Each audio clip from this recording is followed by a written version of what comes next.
You're on the air with Florenza, your podcast destination for authentic conversations with a twist. So, grab your favorite drink, get comfy, and join me on this unique literary journey. Cheers! Join me as I welcome Tom Tracy, author, proud Gen Xer, and small-town storyteller with a big heart for community. From surfing in the back of his grandma's station wagon to channeling 80s nostalgia into compelling tales, Tom brings humor, history, and heart to every page. Please put your hand together and welcome Tom to the show.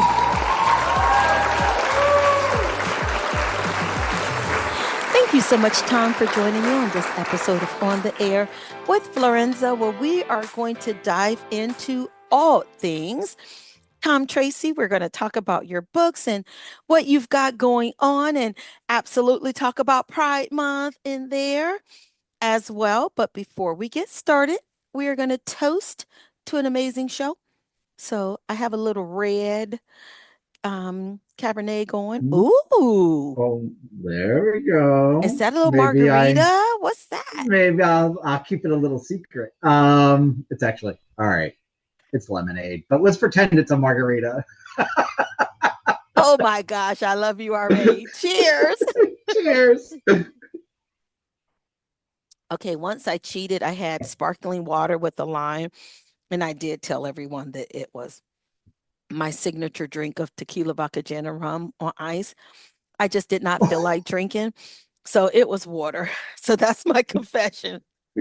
You just say tequila, vodka, gin, and rum on ice with the squeeze of lemon. When we're done here, we're going to the bar. My friend. I don't know where it's going to come from. I love it. I love it. Now, we're going to talk about your children's books. And I met you online and I went to your website, which I have to say is hands down the best children's book website I have seen. And I am not, we're Geminis. Very little cause us to get like jealous or envious. So we're like too busy applauding people to ever get jealous. But I've got to tell you, oh my gosh, your website. Do you have hands-on approach to the site, or do you just have people that do it and they're just phenomenal at what they do? Well, I am so incredibly touched and flattered. And I want you to send this message. Well, I'll make my husband listen to this podcast, but I want you to tell him because I am the one single-handedly behind that website. Everything on that website is me. That's a reflection of me. So, and he keeps saying, "What are you doing online?" I'm like, "Oh, I'm fixing the website." Oh my gosh. That's all me. Okay, I will hire you to help a sister out because it is phenomenal. I want Well, no joke on that though. No joke on that. He's actually said to me, "You should do this for people as a living." He's like, "You're really good at it." So, absolutely. Hey, anybody out there wants help? Guy for hire right here. I will be your first customer, and I pay well because you do good work. Thank you. So I've put together some really quirky questions for you that I'm hoping is just going to give us a chance to dive in. Now, I'm ready. Your childhood reads like a mixtape of joy, grit, and tangled telephone cords. How do those memories shape the stories that you write for today's children? Yeah, I love that. Thank you. And that's a really wonderful description of my childhood. So we're gonna get into it now. Now we're gonna get to the real meat of things. So I was a gay kid that didn't know he was a gay kid. And I grew up in rural America, and there weren't a lot of gay kids, and there wasn't really quite the name for it. Like it was, right around and even before the AIDS epidemic. So um, all of that to say is I didn't really understand these feelings that I Yeah. had. And I didn't see people that had the same kinds of feelings that I did anywhere. Right. So when I take that and I translate that into my children's books, in that I know how important it is to be seen, and to have representation. And so, had I had a kid's book, like I had plenty of, listen, I was a Judy Blume fan, and I read those kids' Yes. books, and I got horny on those kids' books, but because she talks about, the coming of age and Yeah. puberty and sexual, awakening. But it was all heterosexual. Hmm. And so while it was exciting from a, pubescent boy perspective, it still didn't represent exactly how I felt. So anyway, so I write because, I don't write gay stories necessarily, but I write to ensure that diverse populations are represented throughout my storybooks, because it's really important, for kids to see themselves, and for kids to see difference, in the books that they're reading. So that's what inspires me. That is so beautiful. And I love that the overarching theme is really to ensure that all children are heard, that their voices are heard, and Yeah. that they feel seen. And that's so important. As a social worker and storyteller, you've seen the Yes, power ma'am. of being truly seen. How does that translate into your approach of ensuring that not just diversity or inclusivity is in there? Listening to me tongue tie, too Mm-hmm. much wine, but also having that element of diversity, and Mm-hmm. share with us your diverse family that you have that gives you really a bird's eye view into the stories that you write. And I want to say, the way that you write is so inclusive that just had I never seen pictures of your family or ever met you, I would know that these are lived experiences for you. So, kind of dive into that for us. Mm-hmm. Mm-hmm. Yeah. So we'll start with the social work piece. That's how you started. So I'm a career social worker, and we won't talk about, even though it's my birthday month, your birthday month. We won't talk about how long we've been working in our respective fields. At all. Um, no, no, maybe like 5 years. That's Yeah. all.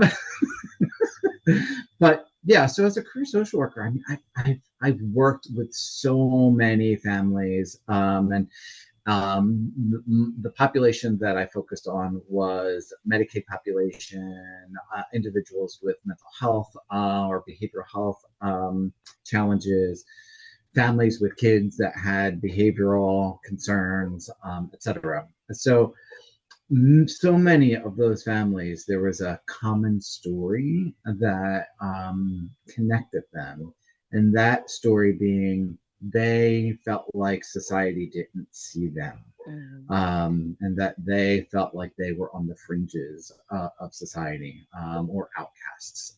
So, kind of, the same inspiration that I have, um, in my childhood to be seen, also I bring in my professional experiences, and I feel like I'm representing those families that I have worked with over the years, to bring voice to them as well.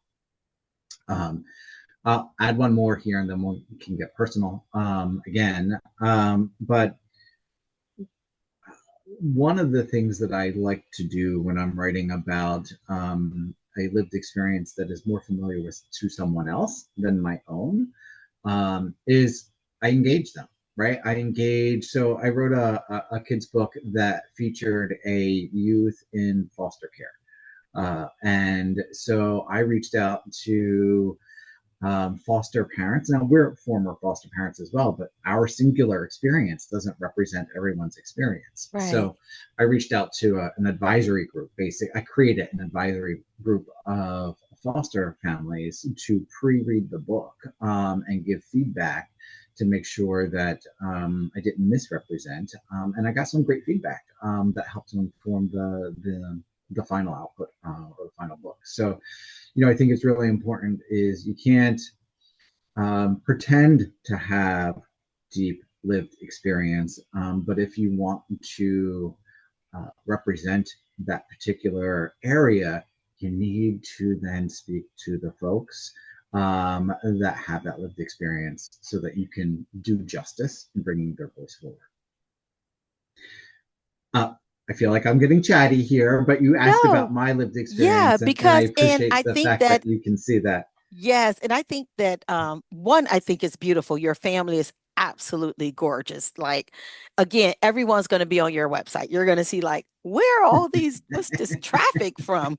Um, but it is such a beautiful, you have a beautiful family, right? And I was just wondering, like, as you're raising your daughters and you're seeing, life through their eyes, Yeah. what is that joy like to know that you're creating books that they, one, are going to be so proud to say daddy wrote, but two, that they're books that they will also want to read? Yeah. Yeah. So I'll share this with you. I always wanted to write kids' books. Always wanted to write kids' books. Ever since I was in high school. Now I'm of a certain age. Yes. And I only started writing 4 or 5 years ago. Because from high school until 4 or 5 years ago, I didn't really have the right inspiration, and Yeah. everything that I wrote felt contrived. It felt inauthentic. Yeah. And so then when I had kids, my perspective of the world changed Yeah. greatly. And um, I started to realize that, the books that we had, and we have stacks and stacks and stacks of books, and I have stacks of books behind me, which is why I've blurred this out for Uh-huh. everybody. um, there were very few that had families like theirs, and I want to, and that's a known gap in children's literature is that diverse populations just are not represented to the extent that they need to be, and I wanted to be part of the solution Yeah. instead of complaining about the problem. So it has been a great experience. My oldest daughter is 8. She was the inspiration for the first couple of books. And so if you see books on my website, kind of with the Scoochie reference, that is Yes. her nickname. So those books, she is the main character in those books. And then there are other books that don't feature, but still kind of are derived from my experiences. Regardless, though, she has been my first reader. She's been my editor in chief Uh-huh. because, as an 8-year-old, you know what she tells me? She tells me what I got wrong. Yes. So that's really helpful in writing kids' books to say, okay, this is not going to land. Yes. So she tells me what the illustrator got wrong. And so um, it's actually great fun. But she's a great kind of pre-reader of all of my books, and she adores going to events and signing books Oh, yes. and engaging with people. And she has written her own comic book that I helped her publish because she's been so inspired by seeing what her dad is doing. My youngest is 3, and she's just now starting to realize that. So I wrote a book that came out in January that Uh-huh. features her. It features her adoption. And she knows that's her, and she knows that's her story. And so, Oh, she'll say her name is Micah, and she'll say, "Let's read Micah's story." Okay, let's read Micah's story. So, yeah, she's yeah, yeah. already a celebrity. She is, and she is, and in her own mind, she is too. This is, she's got second child syndrome. The world is her oyster, and she's going to take it. Oh, what has been the absolute most unexpected joy about being a father? Mm. Unexpected joy. So, and let's say I'm a late stage father too. So We didn't adopt our first child until I was past my mid 40s Uh-huh. when that happened. So now people are going to start to do the math. Um, um, so well, I would say that, like, here's where our life is right now. I had a full time job, so writing isn't my full time job. So I had a full time job until November of last year, Uh-huh. where I was working for a corporate America organization, and our entire team was impacted by a reduction in force. Um, Probably the most unexpected joy that I've had in being a father is appreciating them without being burdened by the stress of work. Yes. And I not once have regretted or lamented the idea of not working, because it has given me the opportunity to be 100% present, both physically and emotionally for them. And it has been such a joy.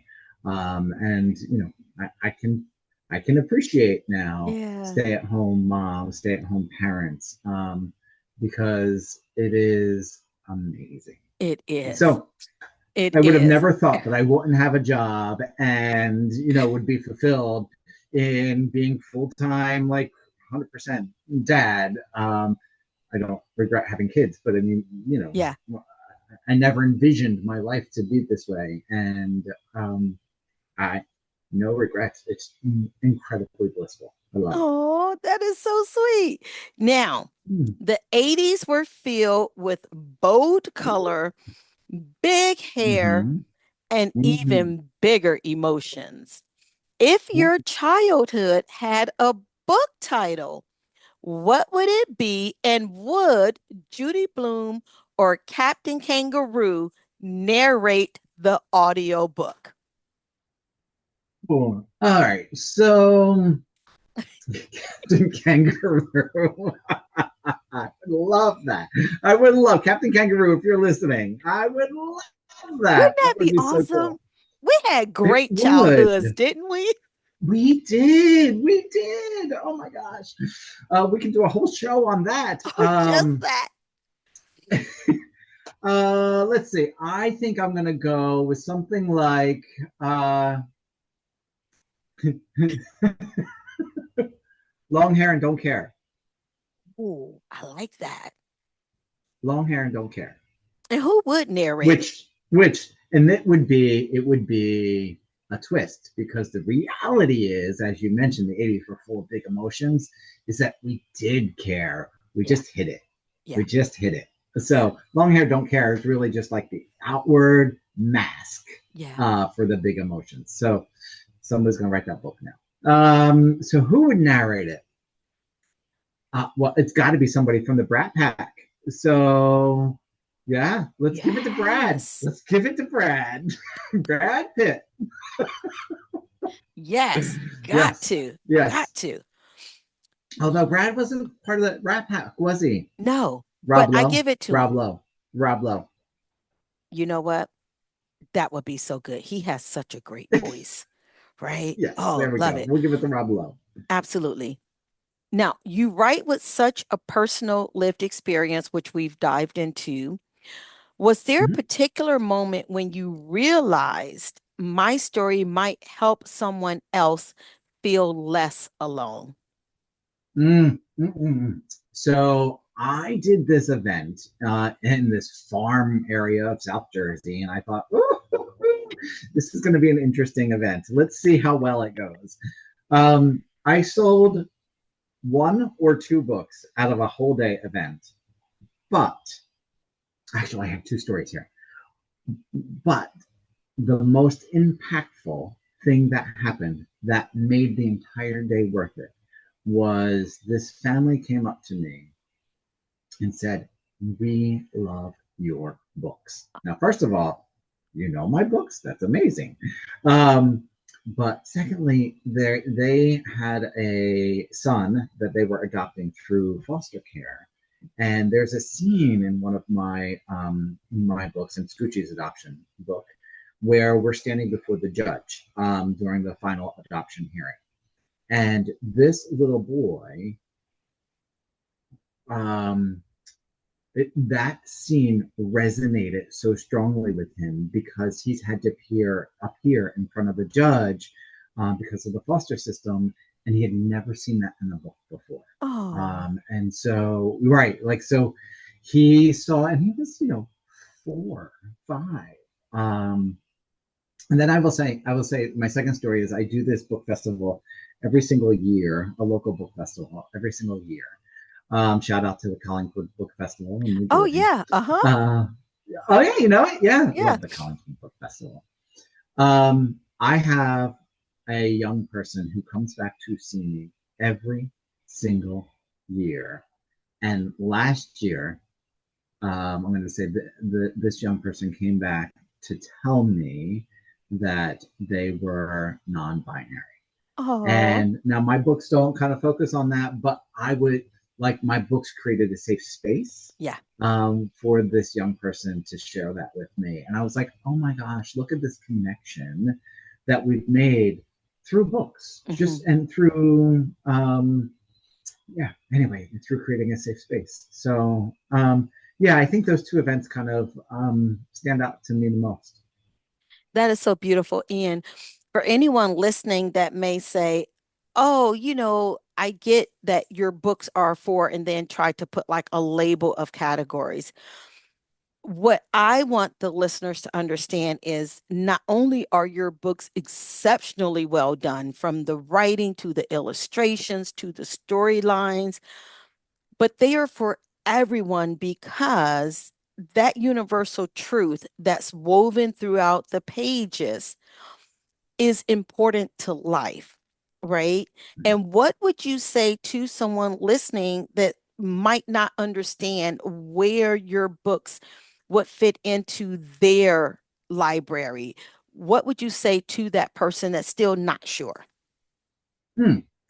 So I would say they do fit into your library because my books, the central theme is family Yeah. and the strength of family. I happen to represent in some of my books kind of non-traditional families, if you will, or alternative families. But the theme of the book is not that non-traditional nature. The theme of the book is the bond and the love that is shared in family. Yes. So I, appreciate what you say about universal truth, and I would say, if you're not sure, um, then you're overthinking it because these really are books just about family. They really are. You have a book that you have compiled that I believe Mm. is so brilliant. Can you tell us a little bit about the catalog of diverse kids books? And I know that you have a Kickstarter as well that's going on. So talk to us a few Ah, minutes about that.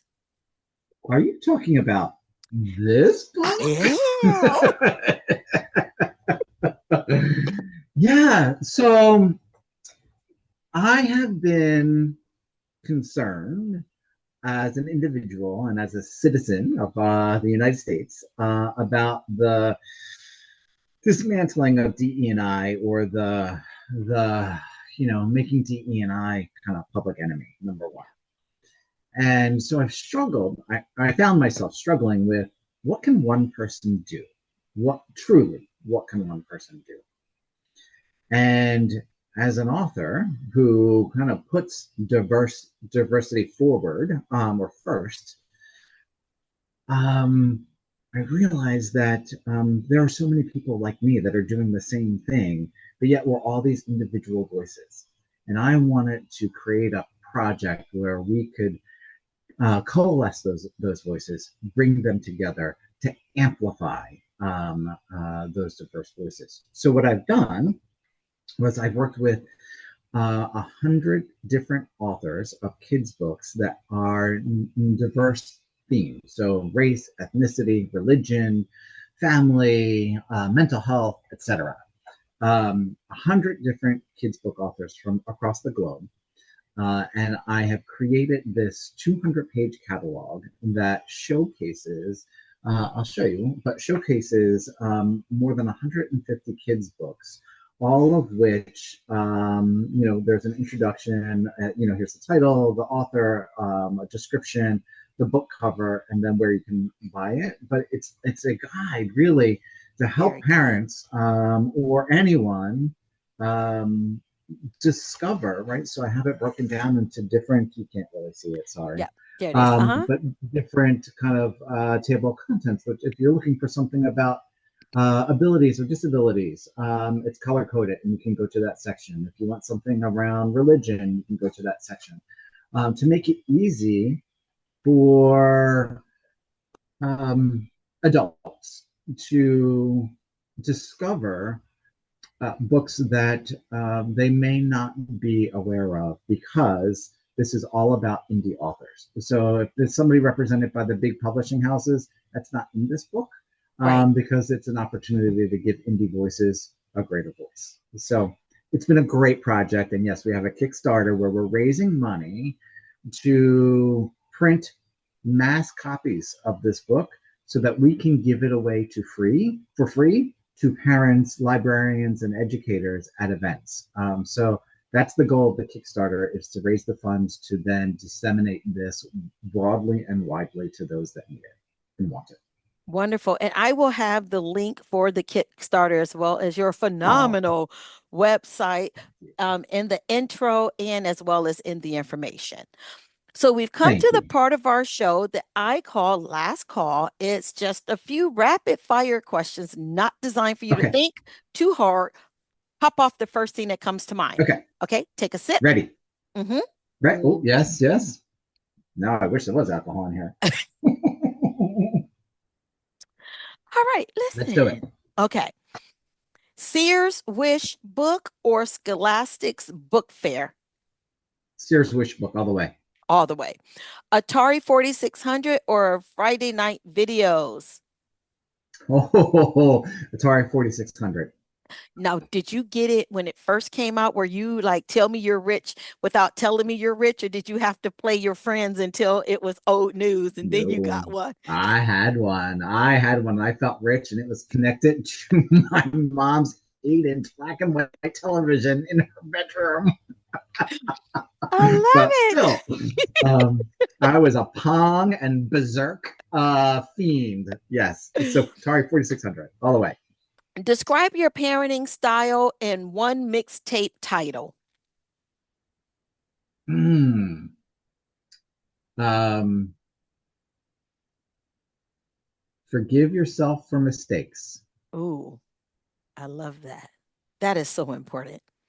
One 80s trend you secretly or not so secretly want to bring back. Um, I want to bring back um, arcades and pinball. Yes, but everywhere, not just selectively where you have to drive to one Right, obscure right. And not location out the way.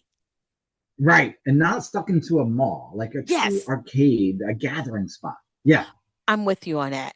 And last Yeah. one, you're handed a time machine that only plays music videos. What's your first stop? Culture Club, Tina Turner, or Cyndi Lauper? Stop. I can only pick one of those. Stop. You can say or Oh all. my It's your goodness. show. Say all. Oh, it would be all, but you know what? It's Tina. Hands down, it's Hands Tina down. Turner. Hands down. Okay. Yes. So not one of the questions, but before we go, did you ever practice the Tina Turner dance? Like when she was in a You little know I shimmy did. dress? You know I did. You know I did. With all of those, like what are The the little beads or shimmies? the ruffles or whatever. Yes. Yes. Fun fact. Fun fact. I know that we're at the end, but speaking of Tina Turner, fun fact.